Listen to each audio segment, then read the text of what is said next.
apart.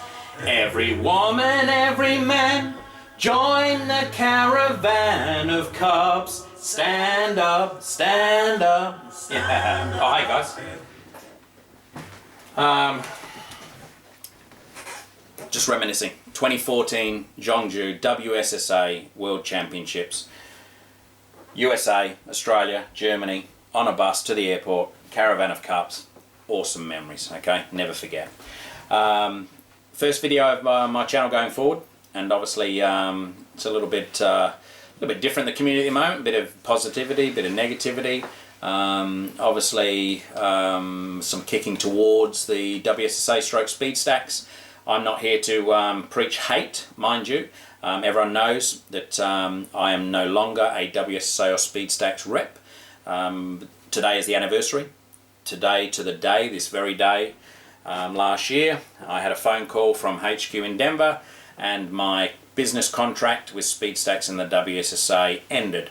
Obviously, I'm now in a position where a chain of events has set me in a different direction, and I'm probably now going to let you know about that chain of events. I will say though, some of the people that have been saying don't forget about the opportunities that's been created for you, etc, etc. You can even see up here, I don't know if you can see the full picture, but again, that was a WSSA Asian Open Championship title that I won with Molly. Very proud, and it's still up there in pride of place in my office. Okay, so yeah, remember the opportunities that have been created. So I guess that's why I'm here today, because as the title says, cup stacking, the true story. We've heard that cup stacking started in Oceanside, California. It was a distraction, kids stacking Dixie cups and touching a wall and running back again. We've heard that it was on the Johnny Carson show in 1990 and had national attention.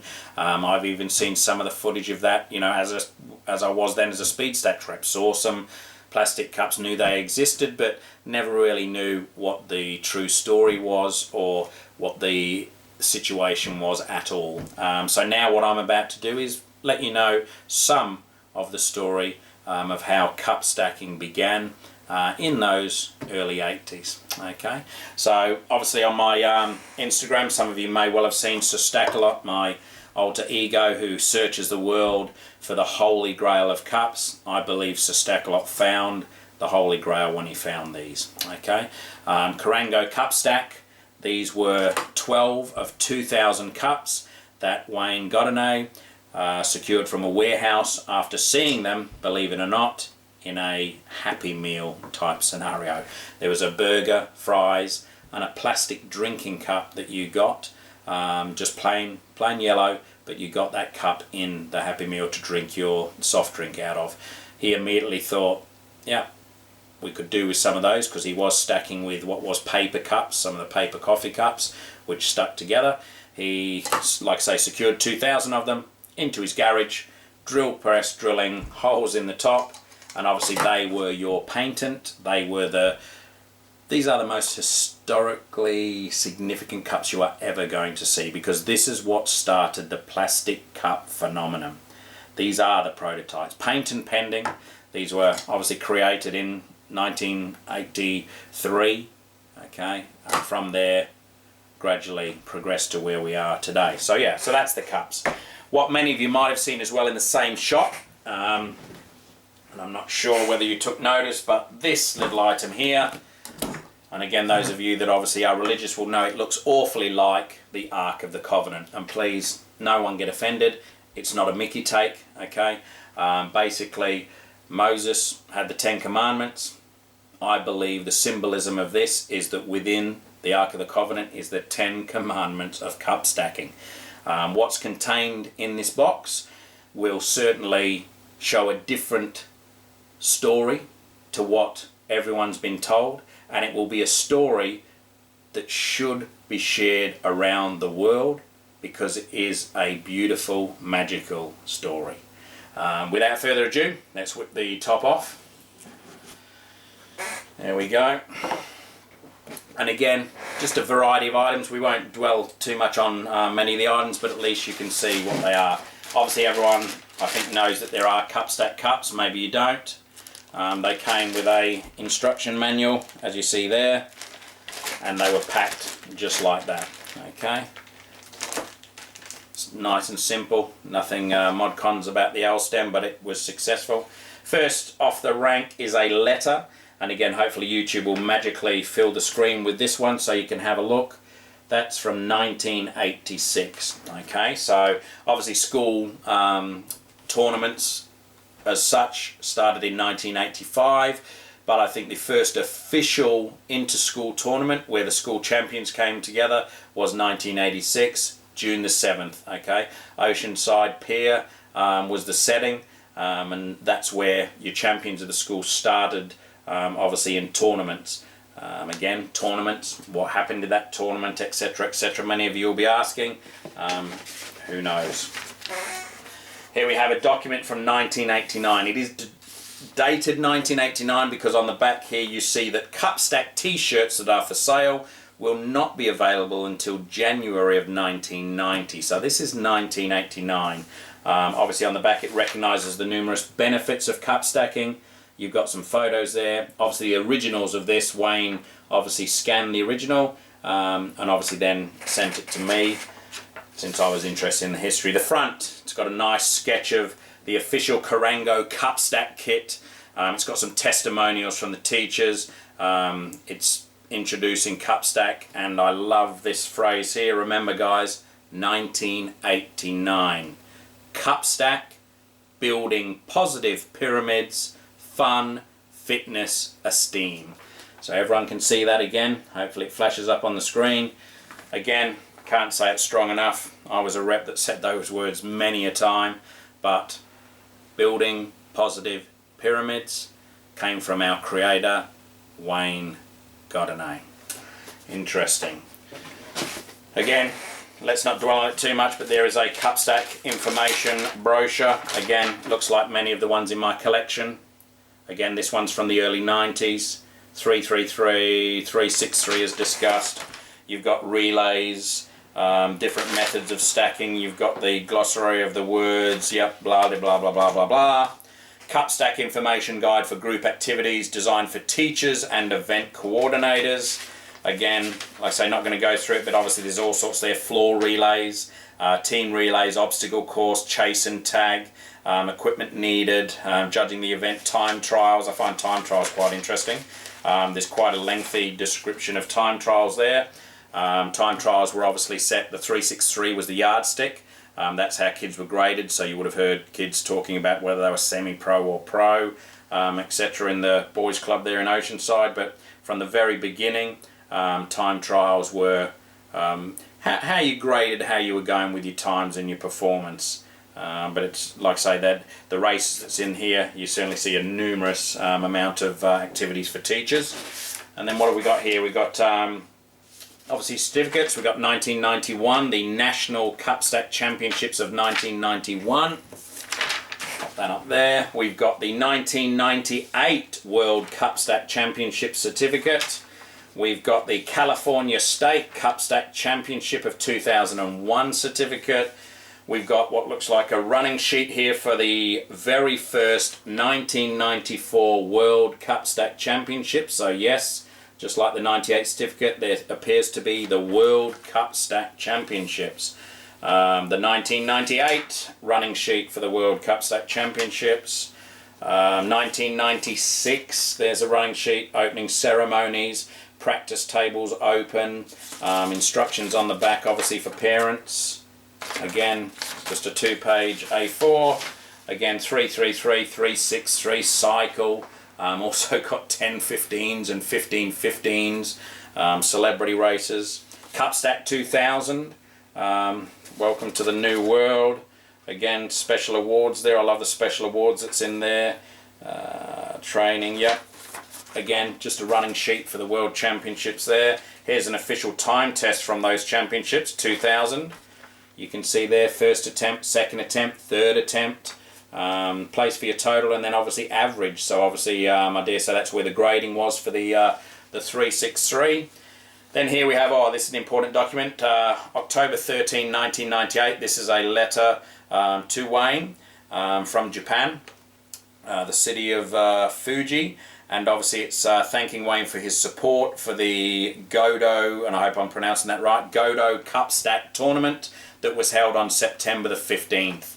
Another letter from the city of Fuji. They're obviously a sister city of Oceanside, so that's where the link was. But hey, Japan, be proud. Looks like you were the first international tournament for cup stacking in the world. Well done, Japan. Okay, so there we go. All right, what's next? We've got some apparel. Now, any cup stacker or coach, and I could see me wearing this bad boy, especially with the colours, orange and black, strong colours. Look at that. That is a visor, sun visor from the 1990s. Karango cup stack on the front. But again, I reckon I'd look the bee's knees coaching in the California sunshine. No doubt about it. What else we got in here? Yep, here we go. 1997 World Cup Stack Championship t-shirt. Probably would have been sold at the event, I dare say. Raised some funds. June 7th of 8th, 1997. It's got all the instructions on the back. Phase 1 of stacking, Phase 2, how to cup stack. And then obviously the target times of where you're set as an intermediate, novice, ace, etc. And then there we go. Nice black and white one there. What do we got there? The 2000 World Cup Stack Championship shirt. Again, same instructions on the back. June 10th, 2000. So cup stack obviously had a great long history that obviously continued going. Target times for the 363, beginner 10 seconds or more, novice 8 to 10 seconds, intermediate 5 to 7 seconds, ace was 4 seconds or less. The world record was 2.30 seconds. Now, when you look at that time, Matadame set that, I think, in 1997, 2.30 seconds with cup stack cups. No non-slip surface, just him and his hands stacking them up, stacking them time. That's an amazing time. Have a look at the history books. Look at the WSSA records. And yep, they were WSSA record holders, there's no doubt. But some people, the early record holders, didn't surpass Matadame's 2.30. Quite an interesting point to look at. Cup stack cycle world record was 7.58 seconds. I believe Matt set that at the 1996 World Championships. And when I talk about Matt Attack Dame, he is a legend. Okay, so when we talk about names like Peruganen, certainly he has his place. There's no doubt, Stephen, I hold him in the highest of esteem. But Matt Dame, he may well have been the Stephen Peruganen of his time. The World Championships he won, the records he set, he certainly was dominant in that period of time. So amazing. So yeah, so that's all the things that we're looking at there. Still got the old sun visor on, but in all honesty, I've told you about World Championships, the World Cup Stack Championships. There's been the state and the national, but really, what was it about? Like, you know, we've heard that they've just, you know, running and touching walls and stacking Dixie cups. Then all of a sudden, okay, I've unhooked a box that, yeah, says a few phrases, says there's a few tournaments. But what were those tournaments like? Just like fastest on the web nowadays. Unless it's on tape, it means nothing. So for those of you out there that think, yeah, a few pieces of paper, a bit of memorabilia means nothing, what you'll be glad to know is the box that Wayne sent over, the Ark of the Covenant that I refer to it as, had a heap of VHS videos on there. TV programs, World Championships, all sorts of great stuff that I'll be releasing on my channel in the months coming forward. So what we're going to do now is maybe give you a taste. Let's play what is the earliest information DVD that they put out. Well, it was VHS, but I've had it converted to DVD. Let's play that one and just see what it was like to stack the plastic cups in the late 80s, early 90s. The second clip is from the 1996 to 1997 period. 1996 World Championships is all the footage, and it was the VHS was put together in 1997. So let's take it away. Enjoy.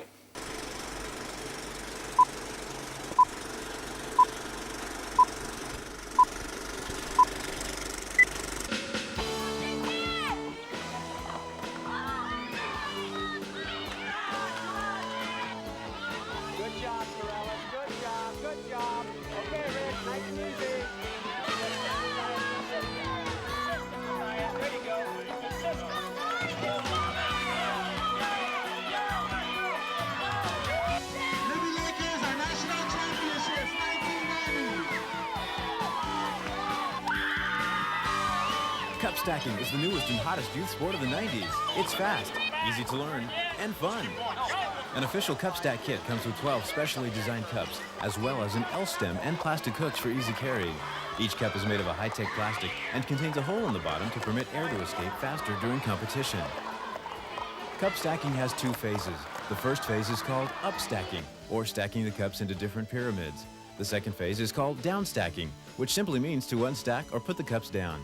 The object of the game is to stack and unstack the cups as fast as possible without fumbling. The man responsible for the terms, rules, and development of cup stacking is Wayne Godinay, Program Director for the Oceanside Boys and Girls Club, the birthplace of cup stacking. On or about 10 years ago at the Boys and Girls Club in Oceanside, the kids actually did come into the club one day. The staff was together, we had paper cups. We waited till the kids come in after school, and then we do our usual programming, which is like tournaments for checkers, tournament for pool, soccer, things like that. But the kids absolutely did not want to participate in these on this particular day, and I didn't know the reason why. They just seemed bored with all this day-to-day sameness, in the programming. So just as a side note, we kind of said, well, why don't you guys stack these cups, these paper cups, and then run and touch the wall, and the first one back is the winner. So we put some cups on the floor, and the kids stacked them, and they went out and they touched the wall, they came back and they put them back down, and then they jumped for excitement. Go, hey, it's pretty neat. At the 1990 National Cup Stack Championships, the tournament began indoors at the Beach Community Center and finished outside in sunny, clear California weather. Cup stacking not only builds positive pyramids, but develops eye-hand coordination, self-esteem, and teamwork. There are 3 official methods of stacking cups. The simplest form is called the 1-1-1 method. Now, most young children, especially the small hands and beginners, they use what we call the 1-1 method. You can use paper cups on this method. That's stacking cups one at a time. So to make the lingo real acceptable and easy, we call it the 1-1-1. So the kids remember that. They get that ingrained in their minds that they're stacking cups one at a time. The second method is called the 2-2-2 method because cups are stacked 2 at a time. Okay, they'll do a 10 stack using the 2-2-2 method. Okay, 2 cups at a time. That's 10 cups in 5 moves. The most popular and efficient form of cup stacking is called the 3-2-1 method. In this method, the top 3 cups are removed with either the right or left hand. The remaining hand simultaneously lifts the next 2 cups from the stack, leaving 1 cup on the table. Now what you see the professionals using, and 99.9 professionals use this method, it's called the 3-2-1. This also applies to the 6 cups. I like cup stacking a lot because it keeps me off the street and it's a lot of fun. My brother taught me how to cup stack. And now I'm on a professional drill team traveling with them. And when I see things work in the boys club at the program level of black children, white children, red children, tall, short, large, participating in an activity and getting along with each other, getting along and having fun and all that. And then participating in cup stacking, the same group, and having fun and smiling, that's the incentive to continue on. And that's what means more to me than anything else. Cup stacking. Use it as a tool to enhance coordination, teamwork, and self-esteem. Use it as an individual, family, or corporate sport. Use it indoors or outdoors. Cup stacking, the youth impact sport of the 90s. With both hands placed flat on the table, he started by using a whistle, which says, "Cup stackers, on your mark, get set, go." In head-to-head competition, 2 out of 3 individual races is recommended. Stopwatches have proven to be extremely popular, as are wristwatches that contain a recording mechanism. Take a look at World Cup Stack champion Matt Adami as he breaks his own Cup Stack cycle time of 8.2 seconds by recording a time of 7.58 at the 1996 World Cup Stack Championships. The championships are held in June of each year.